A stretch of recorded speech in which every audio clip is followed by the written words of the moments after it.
बिस्मिल्लाहिर्रहमानिर्रहीम अस्सलामु अलैकुम वरहमतुल्लाहि वबरकातुहू। आज जो हम चैप्टर देख रहे हैं वो दिखने में तो इम्पोर्टेंट चैप्टर है नहीं, लेकिन मैथमेटिक्स के हिसाब से वो बहुत इम्पोर्टेंट चैप्टर है। उस चैप्टर में इस चैप्टर जो आज हम देखेंगे इसमें ऐसी चीज़ें हैं कि अगर वो ना होती तो शायद हम मैथमेटिक्स में बहुत सारी डिफ़िकल्टीज आती। और जब हम पढ़ेंगे इस चैप्टर में तो हमें लगेगा कि कुछ है नहीं, बकवास सी चीज़ें हैं और ये भी चीज़ें किताबों में होती हैं, आप ये सोचेंगे। लेकिन अगर यही नहीं होती तो मैथ्स में बहुत डिफ़िकल्टी आनी थी। तो मैं चैप्टर की बात करता हूँ कौन सी की, इंट्रोडक्शन टू यूक्लिड ज्योमेट्री। तो इंट्रोडक्शन टू यूक्लिड ज्योमेट्री एक पूरी मैथमेटिक्स के अंदर एक अलग पूरा इसका वाइड नेटवर्क है, बहुत बड़ा नेटवर्क है यूक्लिड ज्योमेट्री का। तो अभी हम लोग क्या करेंगे, हम सिर्फ इसका इंट्रोडक्शन लेंगे। तो इन्होंने बहुत सारी चीज़ें दी हैं हमें, यूक्लिड साहब जो थे तो इन्होंने बहुत सारी चीज़ें दी हैं मैथ्स के अंदर। तो हम उसमें से कुछ चुनिंदा चीज़ें पढ़ेंगे, ना कि सारी चीज़ें पढ़ेंगे। तो स्टार्ट करते हैं इनका चैप्टर। तो अभी हमारे चैप्टर में सिर्फ इनका इंट्रोडक्शन है, तो इनसे इंट्रोडक्शन यानी इनका इंट्रोड्यूस हो जाते हैं कि ये है कौन। तो स्टार्ट करते हैं। चैप्टर का नाम क्या है, इंट्रोडक्शन टू यूक्लिड ज्योमेट्री। तो सबसे पहले मैं ये बता दूं कि ज्योमेट्री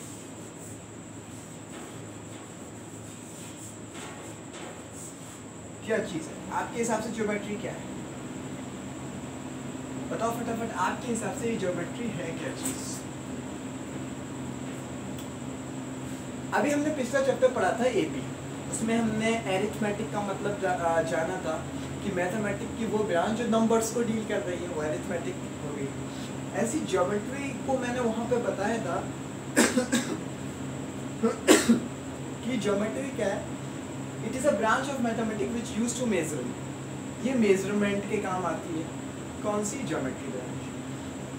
तो ज्योमेट्री के अंदर दो अल्फाज हैं, एक जियो और एक मैट्री। तो जियो से आपका एक सब्जेक्ट भी है जियोग्राफी। तो जियो से यहाँ भी मुराद अर्थ है। क्या है, अर्थ। और मैट्री से यहाँ पे मुराद क्या है, मैट्री से यहाँ पे मुराद है मेजरमेंट। क्या क्या मुराद है, मेजरमेंट। तो ज्योमेट्री का एक हम मीनिंग देखें तो हो गया कि अर्थ का मेजरमेंट। तो ज्योमेट्री में क्या होता है, मेजरमेंट होती है, ब्रांच ही मेजरमेंट की है। तो ज्योमेट्री का जो मीनिंग है वो अर्थ का मेजरमेंट है, क्योंकि जियो माने अर्थ होता है, मेट्री माने मेजरमेंट। तो to earth measurement we use geometry, हम ऐसे भी बोल सकते हैं। तो ज्योमेट्री का मतलब समझ आ गया। चलो ठीक है, स्टार्ट करते हैं आज। तो चलिए देखते हैं। तो हमारे सिलेबस में है इंट्रोडक्शन टू यूक्लिड ज्योमेट्री। तो यूक्लिड की ज्योमेट्री, यूक्लिड्स ज्योमेट्री, वो एपिस्ट्रॉफी वाला ऐसे इंग्लिश में पढ़ा होगा। तो यूक्लिड्स ज्योमेट्री मतलब यूक्लिड्स की ज्योमेट्री। अच्छा, अब यूक्लिड्स की ज्योमेट्री क्यों कहा, खाली ज्योमेट्री भी बता सकते थे। ज्योमेट्री के अंदर बहुत सारे लोगों ने अपनी अपनी बातें कही, बहुत सारे लोगों ने। ऐसे नहीं है सिर्फ यूक्लिड ने ज्योमेट्री के बारे में कुछ कहा है, ऐसे बहुत से लोग हैं जिन्होंने ज्योमेट्री के बारे में कहा। लेकिन हम सिर्फ यूक्लिड की ज्योमेट्री को पढ़ेंगे, सिर्फ यूक्लिड्स की ज्योमेट्री को जानेंगे। तो चलिए स्टार्ट करते हैं यूक्लिड की ज्योमेट्री। तो भैया यूक्लिड की जो ज्योमेट्री है वो क्या चीज़ है। यूक्लिड साहब ने दो चीज़ें दी, एक्सियम एंड पोस्टुलेट।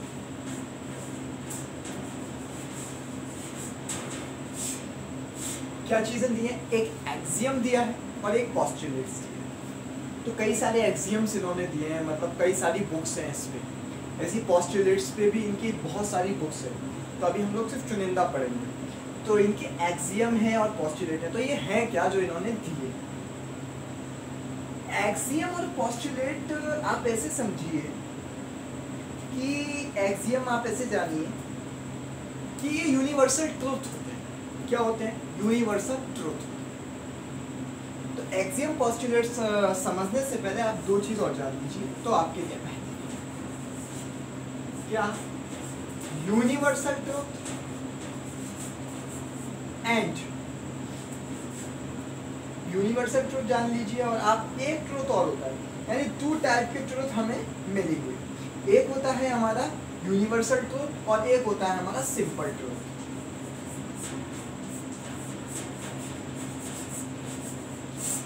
अच्छा, अब आपको कोई फर्क दिख रहा है इसमें, यानी यूनिवर्सल ट्रूथ और सिंपल ट्रूथ में क्या फर्क होता है? तो यूनिवर्सल ट्रूथ और सिंपल ट्रूथ में क्या फर्क है, कोई बताएगा मुझे? सोचो फटाफट कि यूनिवर्सल ट्रूथ और सिंपल ट्रूथ में क्या फर्क होगा। तो सुनो, यूनिवर्सल ट्रूथ और सिंपल ट्रूथ क्या होता है, सुन लो बढ़िया से। यूनिवर्सल ट्रूथ जो दुनिया में नहीं बल्कि कहीं भी हर जगह वो बात सच है, और सिंपल ट्रूथ वो किसी मौके पर वक्त के मुताबिक सही बात रहे।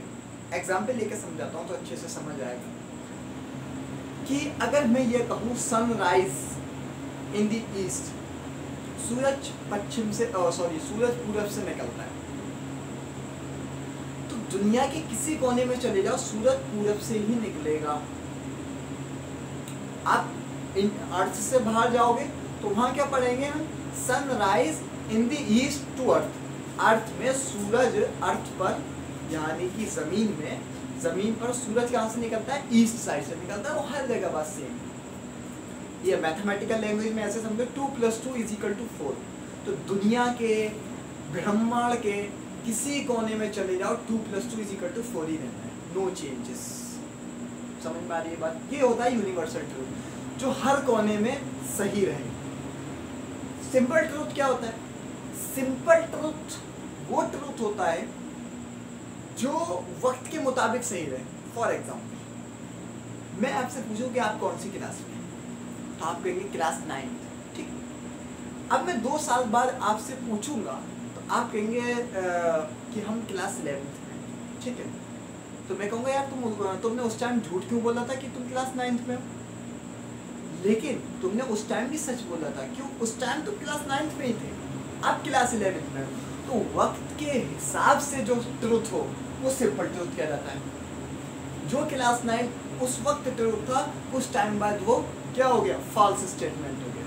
जो बात सही थी वो गलत हो गई कुछ टाइम बाद।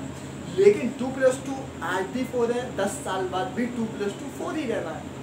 समझ में आ रही ना मेरी बात? लेकिन अगर आपकी एज अभी 15 साल है तो 10 साल बाद आपकी 25 हो जानी है। समझ में आ रही ना बात? अगर आप किसी को एज बताओगे तो अभी बताओगे 15 साल, लेकिन 10 साल बाद आप 15 साल बताओगे, नहीं ना, तो 25 बताओगे, तो चेंज हो गई। तो वक्त के हिसाब से जो सच्चाई बदल जाए वो सिंपल ट्रूथ, और जो हमेशा सेम रहे वो यूनिवर्सल ट्रूथ। तो ये 2 वाली बात समझ आ गई। चलो अब देखते हैं क्या।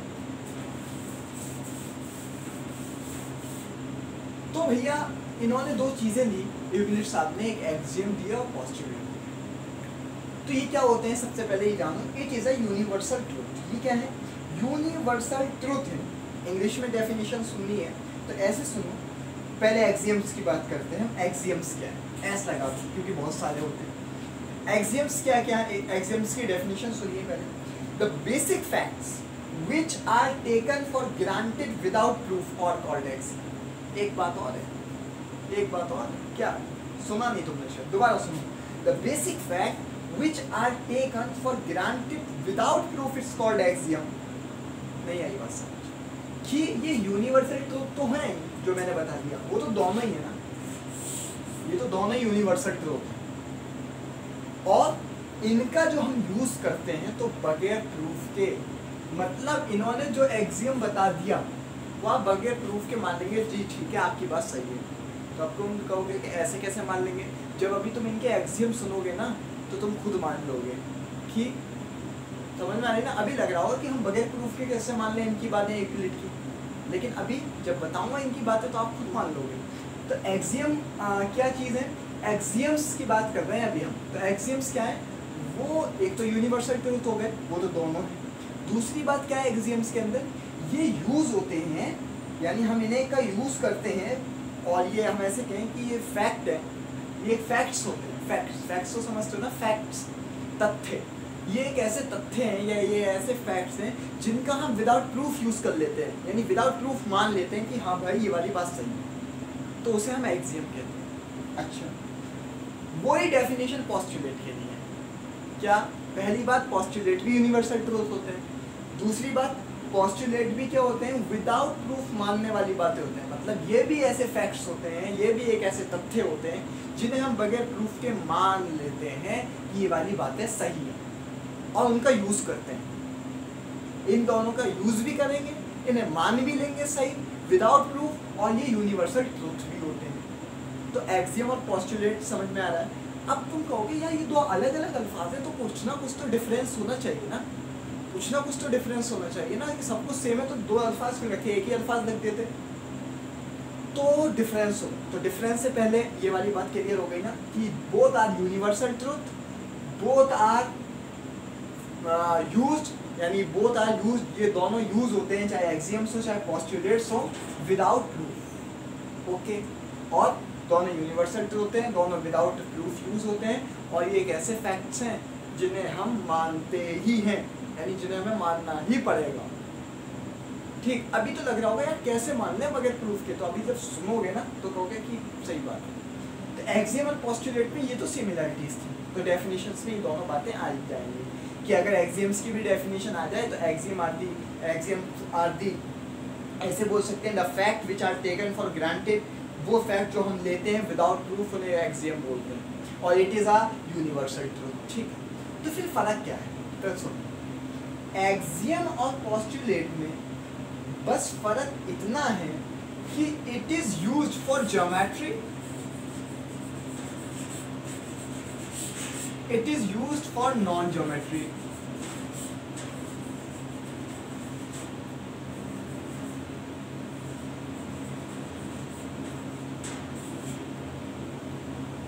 देखो, ये ज्योमेट्री के लिए नहीं यूज होते हैं, ये ज्योमेट्री के लिए यूज होते हैं पोस्टुलेट। तो भैया अब सुनना मेरी बात, क्या कहना चाह रहा हूँ। जैसे कोई तथ्य है, कोई फैक्ट है कि मान लीजिए 2 + 2 = 4, ठीक, या ऐसा तथ्य मत मान लीजिए, आप एक ऐसा तथ्य मान लीजिए, इन्हीं की एक बात है कि अगर मैं ये कह दूं कि A = B and B = C, then A = C। अगर कोई नंबर है वो किसी नंबर के बराबर है, ठीक, और वो नंबर किसी और नंबर के बराबर है, तो वो दोनों नंबर आपस में बराबर होंगे जिसके वो बराबर है। नहीं समझोगे? अगर A B के बराबर है और B C के भी बराबर है तो A और C आपस में बराबर ही होंगे, है ना? ये एक एक्सियम है। तो समझ में आ रहा ना? पोस्टुलेट क्या होगा? देखो, पोस्टुलेट्स एक आप ऐसे समझ लीजिए कि जो स्ट्रेट लाइन होती है, हम ऐसे कहें कि a straight line may be draw from any one point to any other point. ठीक, स्ट्रेट लाइन किसी भी एक पॉइंट से और किसी दूसरे पॉइंट के बीच में बन सकती है, चाहे एक पॉइंट ये हो, एक पॉइंट ये हो। तो यहाँ पे लाइन वाइन का मसला आ रहा है, यहाँ खाली नंबर्स में बात चल रही है। तो जो ज्योमेट्री के लिए ना यूज हो वो एक्सियम्स कहलाते हैं, जो ज्योमेट्री के लिए यूज हो वो पोस्टुलेट कहते हैं। मतलब ऐसे यूनिवर्सल ट्रूथ, ऐसे फैक्ट्स जिनका ताल्लुक पोस्टुलेट्स, जिनका ताल्लुक ज्योमेट्री से है, तो वो पोस्टुलेट कहलाएंगे। और ऐसे फैक्ट्स जिनका ताल्लुक अरिथमेटिक से है, यानी नंबर से है, नंबरिंग में है, तो वो हमारे एक्सियम्स कहलाएंगे। लेकिन एक बात कान खोल के सुनो, ऐसा बिल्कुल नहीं है कि एक्सियम्स ज्योमेट्री के लिए यूज नहीं होते, पोस्टुलेट ज्योमेट्री के अलावा यूज नहीं होते। मतलब मैं ये कहूँगा कि axioms are used to mainly non geometry,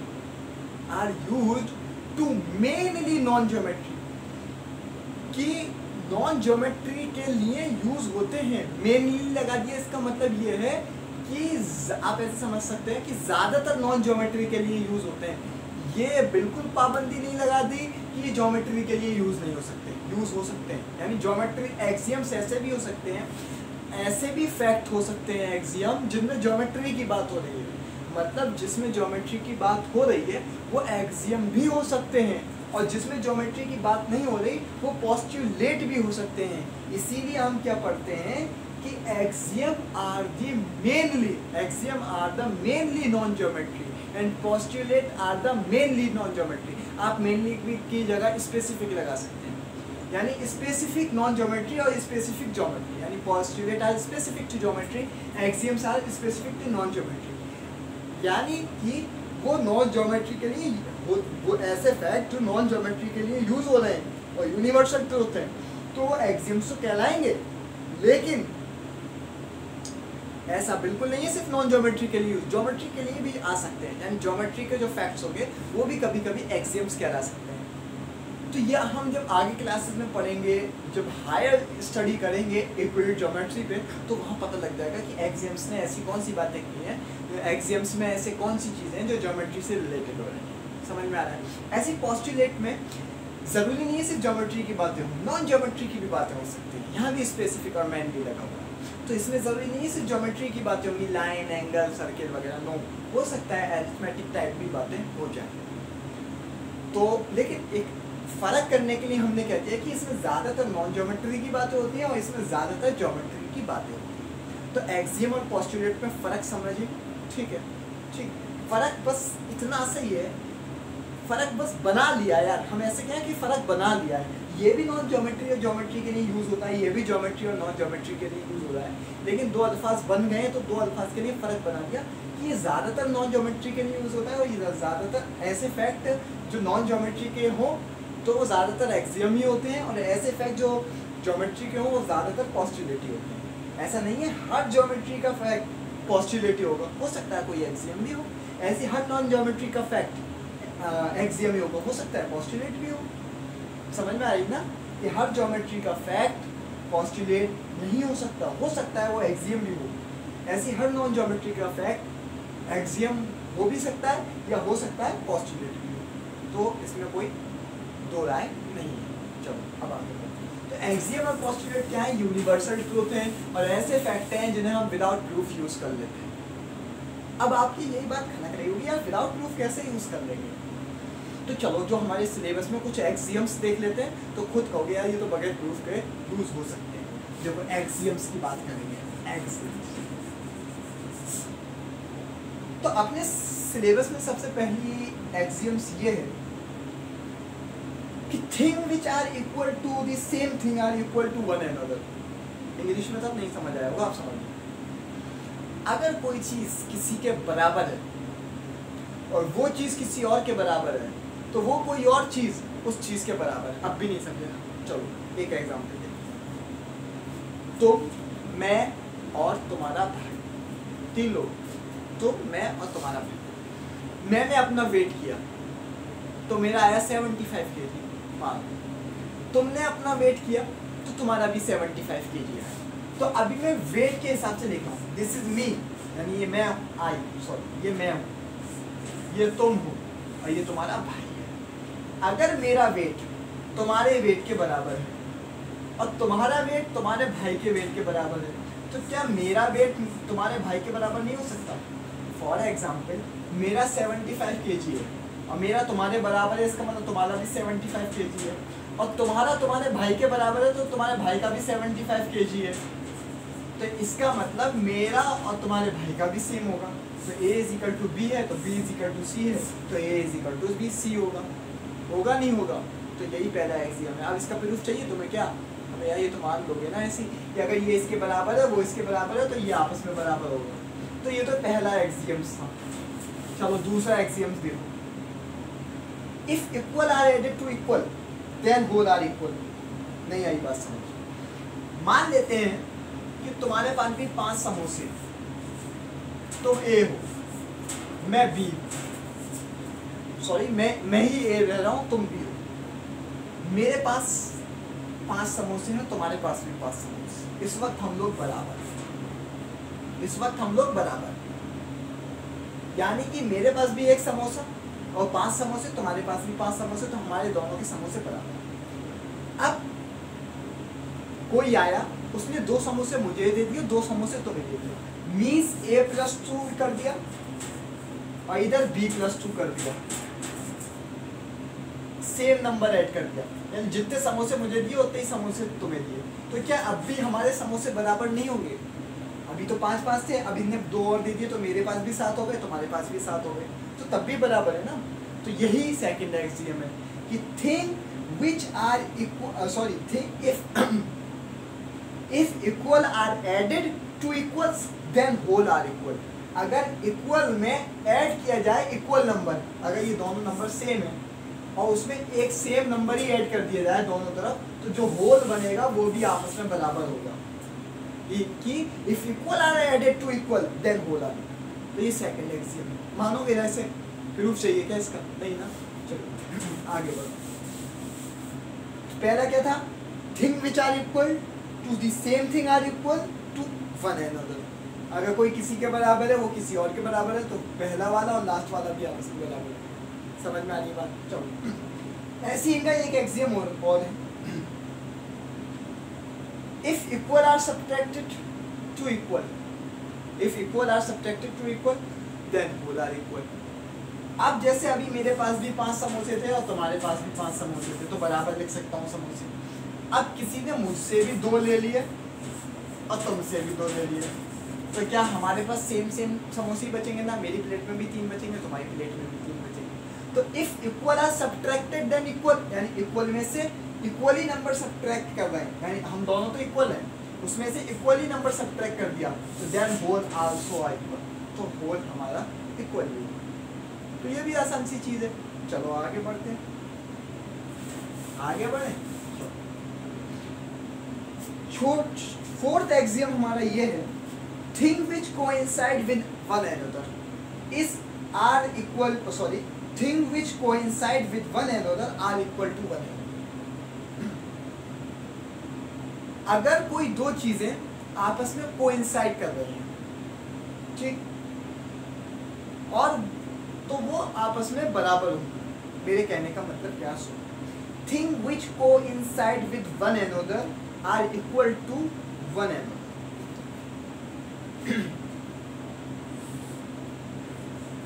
तुम्हारी हाइट 5 मीटर और मेरी भी हाइट मान लो 5 मीटर, तो ये तुम हो B और ये मैं A।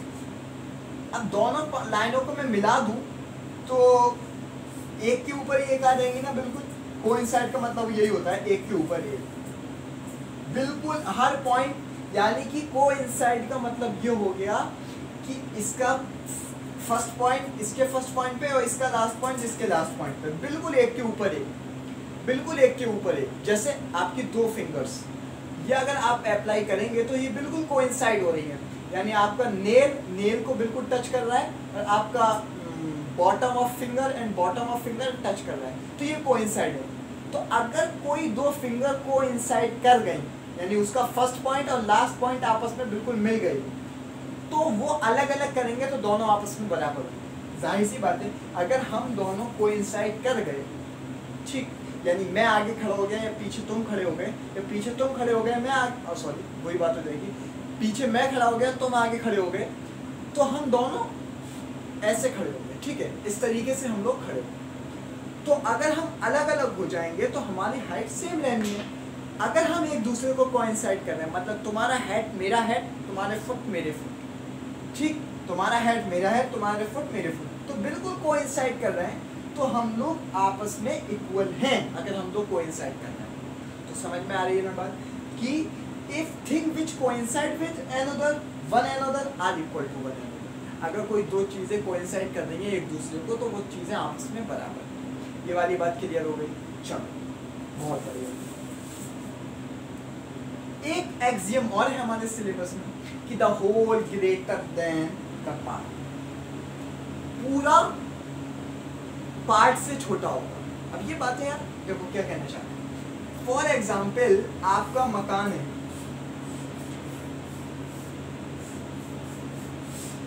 सपोज कर लो ये आपका घर है, तो ये पूरा आपका घर है पूरा। इसमें से अगर आप एक कमरा देखें, क्या वो आपके घर से बड़ा हो सकता है?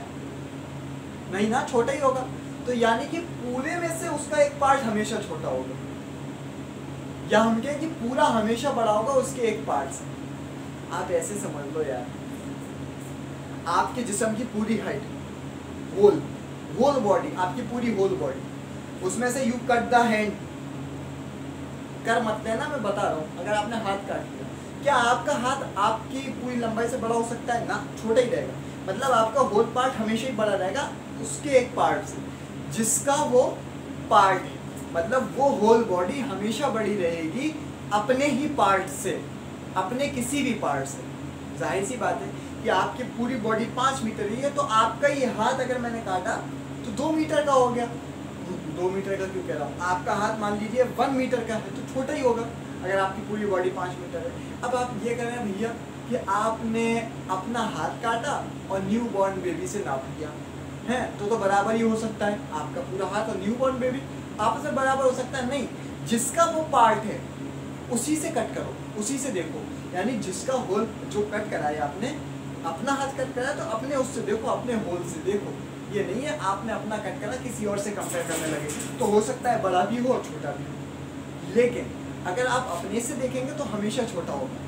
तो इसीलिए कहते हैं the whole is greater than part. जैसे मान लो यार पूरी दुनिया होल है, इंडिया उसका एक पार्ट है, तो इंडिया दुनिया से बड़ा हो सकता है या छोटा ही होगा? भाई इंडिया तो छोटा ही है, इंडिया का एरिया छोटा है पूरी दुनिया से, तो पूरी दुनिया ज़्यादा है उसके एक पार्ट से।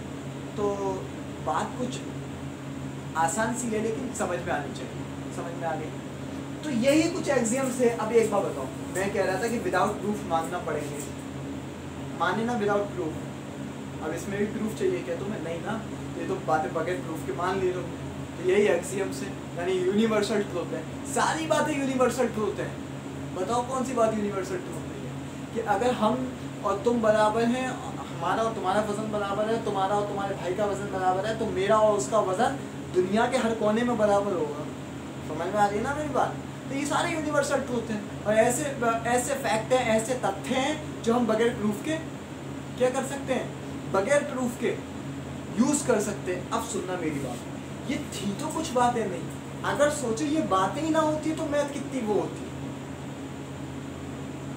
अरे मान लिया ये कॉमन सेंस की बातें हैं, लेकिन दी है ना, अब उन्होंने दे दी, तुम दे देते तो तुम्हारा पढ़ रहे होते कि इंट्रोडक्शन टू यूक्लिड की जगह तुम्हारा नाम पढ़ रहे होते, मैंने दी होती तो मैं अपना नाम पढ़ रहा होता, इंट्रोडक्शन टू सोहेल्स ज्योमेट्री, है ना?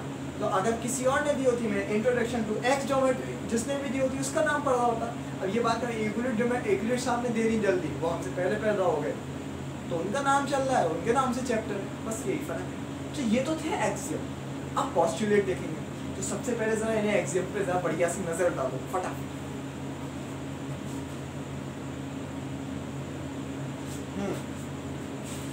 तो यार देखो, अभी तुम्हारी किताब में एनसीईआरटी के अंदर 2 एक्सियम और है, तो 2 एक्सियम ऐसे हैं, मान लो बातें ऐसी हैं, मतलब मेन तो मैंने बता ही दी, चलो वो भी बता दे रहा हूँ, जब पढ़ोगे तो आसानी हो जाएगी। तो एक एक्सियम और है वहाँ पे, वो ये कह रहा है कि अगर जैसे मेरा और तुम्हारा वजन बराबर है, तो उसमें मैंने से उन दोनों का अपना भी डबल करा तो तुम्हारा भी डबल करा, तब भी बराबर रहना है। मतलब मेरा 50 किलो है, तुम्हारा भी 50 किलो है, अब मैंने अपना डबल कर दिया यानी 100, और तुम्हारा भी डबल कर दिया, तुम्हारा भी 100। जब दोनों का वजन सेम है तो दोनों को डबल करेंगे तो वो भी आपस में बराबर होंगे। इसी तरह एक और एक्सियम है कि अगर मैंने अपना वजन हाफ कर लिया और तुम्हारा वजन भी हाफ कर दिया, हम दोनों का सेम है, तो भैया वो भी बराबर होगा। मैंने अपना 25 कर लिया तो तुम्हारा भी 25 हो जाएगा, क्योंकि तुम्हारा और मेरा बराबर है, तो वो भी आपस में बराबर होगा। तो यही वो एक्सियम है कि अगर कोई 2 इक्वल चीज़ें हैं, उनको हमने डबल करा तो वो भी आपस में इक्वल होंगी। और इसी तरह एक एक्सियम और है कि अगर हमने किसी 2 चीज़ों को हाफ करा और उन 2 चीज़ों का हाफ करा जो आपस में इक्वल है, तो वो भी आपस में बराबर होंगी जो हाफ होगी। तो समझ में आ रही ना बात? तो ऐसे 2 एक्सियम और है। तो एक्सियम की बात समाप्त हो गई ना। अब पोस्टुलेट पे आते हैं यार। पोस्टुलेट क्या कहते हैं वो सुनो। पोस्टुलेट्स क्या होंगे? मेनली ज्योमेट्री से रिलेटेड होंगे। जैसे अभी तक हमने जो बातें देखी वो थोड़ी मैथ से रिलेटेड थी, एरिथमेटिक में थी। मैथ से तो रिलेटेड ज्योमेट्री भी है, एरिथमेटिक से। अब ये थोड़ी बातें जो होंगी ज्योमेट्री से रिलेटेड होंगी। फिर कह रहा हूँ ऐसा नहीं है एग्जाम में ज्योमेट्री से रिलेटेड नहीं आ सकती और पोस्टुलेट में ज्योमेट्री एरिथमेटिक से रिलेटेड नहीं आ सकती, लेकिन ज़्यादातर इसमें ज्योमेट्री से रिलेटेड आती है। तो ज्योमेट्री से रिलेटेड आती है तो वही देखेंगे। तो सबसे पहला पोस्टुलेट हमारी किताब में यही दिया है कि a straight line may be draw from any one point to any other point. मतलब कोई एक पॉइंट ये है और कोई दूसरा पॉइंट कहीं है, ऊपर है, नीचे है, इधर है। 2 पॉइंट होने चाहिए, इधर है, किधर भी 2 पॉइंट है, उन्हें हम जोड़ेंगे तो स्ट्रेट लाइन बनेगी। कोई से भी 2 पॉइंट जोड़ो तो स्ट्रेट लाइन बनेगी, किन्हीं भी 2 पॉइंट से, ए बी। यानी एक ए पॉइंट है, बी पॉइंट दुनिया के किसी कोने में ले लो और उसे ज्वाइन करोगे तो एक स्ट्रेट लाइन बन गई। जब 2 पॉइंट ज्वाइन होंगे तो जाहिर सी बात है स्ट्रेट लाइन बनेगी। तो ये एक पोस्टुलेट है हमारी किताब में। तो इंग्लिश में क्या लिखा है, स्ट्रेट लाइन में be draw from any one point to any other point. एक स्ट्रेट लाइन हम बना सकते हैं किसी एक पॉइंट से दूसरे पॉइंट तक, और दूसरा पॉइंट कहीं ले लो, 2 पॉइंट कहीं भी हो, एक इधर एक हिंदुस्तान में हो चाहे एक पाकिस्तान में हो, जब ज्वाइन करोगे तो स्ट्रेट लाइन ही बनेगी। समझ में आ रहा है ना, एक आसमान में एक पाताल में हो, ज्वाइन करोगे दोनों पॉइंटों को तो स्ट्रेट लाइन ही बनेगी। हर जगह सही है बात। तो ये पोस्टुलेट है। अच्छा, मैंने कहा था कि एक्सियम ज़रूरी नहीं है सिर्फ एरिथमेटिक में हो, ज्योमेट्री, तो एक्सियम एक इसका भी है, इसी बात का ज्योमेट्री में भी आया है, तो बता दूँ। तो वो एक्सियम 5.1 के नाम से जाना जाता है कि give two distinct point there is a unique line that pass. वहाँ ऐसे है बात, मतलब ऐसा नहीं है कि ज्योमेट्री का यूज़ ना होगा एक्सियम के अंदर। तो एक्सियम में इन्होंने एक बात ये कही है कि 2 अलग अलग पॉइंट से सिर्फ एक यूनिक लाइन पास हो सकती है। मतलब अगर ये 2 पॉइंट हैं तो इनसे यही लाइन पास हो सकती है, इसके अलावा कोई और लाइन पास नहीं होगी। तो ये तो एक एक्सियम हो गया। तो थोड़ा उसी फॉर्म में बात कह दी ना इसने, जैसे अभी एक्सियम्स की बातें चल रही थी कि ये इतना होगा तो वो उतना होगा, वो इतना होगा तो वो उतना होगा, ऐसी ये बातें हो गई कि अगर 2 पॉइंट है तो इनके बीच से सिर्फ एक यूनिक लाइन जा सकती है ऐसी, इसके अलावा कोई और सी लाइन नहीं जा सकती, किसी और तरीके से आप इस लाइन नहीं डाल सकते। अच्छा, आप कहोगे ये डाल दो, ऐसे डाल दो, हैं? लेकिन आपने अभी पोस्टुलेट जाना है कि 2 अलग अलग पॉइंट के बीच 2 पॉइंट होते हैं अलग अलग, तो उन्हें जब हम ज्वाइन करेंगे तो स्ट्रेट लाइन आनी है, और जब स्ट्रेट लाइन आनी है तो इसका मतलब ऐसी ही लाइन आएगी हमेशा। तो एक्सियम क्या कहता है कि अगर 2 अलग अलग पॉइंट हैं तो उनसे एक यूनिक लाइन पास होगी। समझ में आ रहा है? तो ये एक एक्सियम भी था इसमें, तो ज्योमेट्री में आ गया ना एक्सियम, तो आ सकता है। तो पोस्टुलेट समझ आया। तो अब देखो, आप कहोगे यार 2 पॉइंट के बीच में आप ऐसे ऐसे लाइन डाल दो, स्ट्रेट लाइन ही क्यों डाल दो? लेकिन मैंने क्या बताया था, पोस्टुलेट्स और एक्सियम को हम विदाउट प्रूफ यूज़ कर लेते हैं। तो यानी कि जो इन्होंने बात कही है हम वही मानेंगे, अपनी तरफ से डीलिंग नहीं देंगे। इन्होंने कह दिया 2 पॉइंट के बीच में स्ट्रेट लाइन जाती है, यस स्ट्रेट लाइन जाती है, मान ली। चलो, ये तो एक पोस्टुलेट बना। पोस्टुलेट नंबर 2, पोस्टुलेट नंबर 2 ये कहता है कि a terminate line can be produce indefinitely.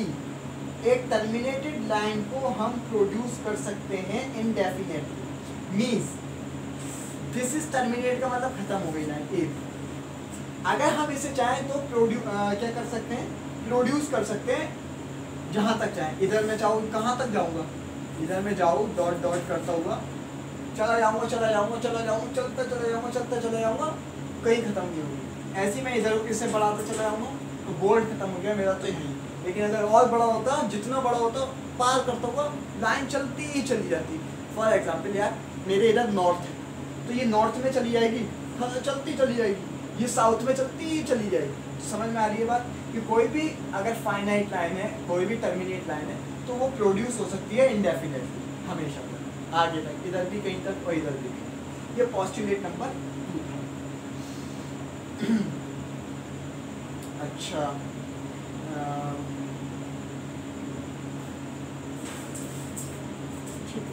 अच्छा एक बात और बता दूं, जो एक्सियम था इनका, एक्सियम का एक मतलब और है कि यूनिक लाइन का मतलब वहाँ एक लाइन से है। जैसे कि अगर 2 पॉइंट हैं तो उनसे सिर्फ एक लाइन पास होगी, और कैसे होगी, स्ट्रेट होगी। यूनिक का मतलब ये जो मैंने अभी बताया है कि सिर्फ इसी फॉर्म में लाइन पास होगी, वो तो भैया जाहिर सी बात है इसी फॉर्म में लाइन पास होगी। साथ साथ सिर्फ एक ही लाइन पास हो सकती है ऐसी, और कोई लाइन पास नहीं होती। फॉर एग्जाम्पल अगर ये एक ही पॉइंट होता तो यूँ भी लाइन जा सकती थी, इस पॉइंट को यूज़ करके यूँ भी जा सकती थी, यूँ भी जा सकती थी, यूँ भी जा सकती थी, यूँ भी जा सकती थी, यूँ इनफाइनाइट लाइन जा सकती थी। लेकिन जैसे ही मैंने 2 पॉइंट को इन्वॉल्व करा दिया तो सिर्फ एक यूनिक एक ही लाइन पास जाएगी, सिर्फ एक ही लाइन यूज हो जाएगी। तो ये एक एक्सियम है। तो यहाँ पे एक्सियम क्या कह रहा है कि सिर्फ अगर 2 पॉइंट है तो उससे सिर्फ एक लाइन ही पास होगी।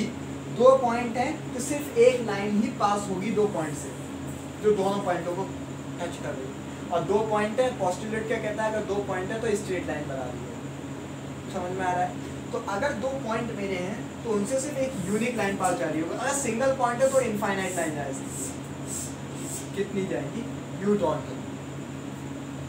चले बात समझ आ गई? वो आगे बढ़ो। दो हमने देख लिए थे। तीसरा पोस्टुलेट ये कहता है कि अ circle can draw with any centre of any radius. हम सर्किल बना सकते हैं किसी भी सेंटर से। ये सेंटर मान लो, ये सेंटर मान लो, ये सेंटर मान लो, कोई सा भी, और कितनी भी रेडियस ले लो, 5 2 3 4 5 6 7 8 9, जो इतनी रेडियस चाहो कंपास में भरो और जहाँ चाहो रख दो, सर्किल बन जाएगा, बन ही जाएगा ना। तो ये क्या बात बताने की जरूरत थी कि अगर ये पॉइंट है तो इसी पॉइंट से भैया सर्किल बनेगा, यहाँ से नहीं बनेगा। अरे यहाँ से ही बन जाएगा, यहाँ से ही बन जाएगा।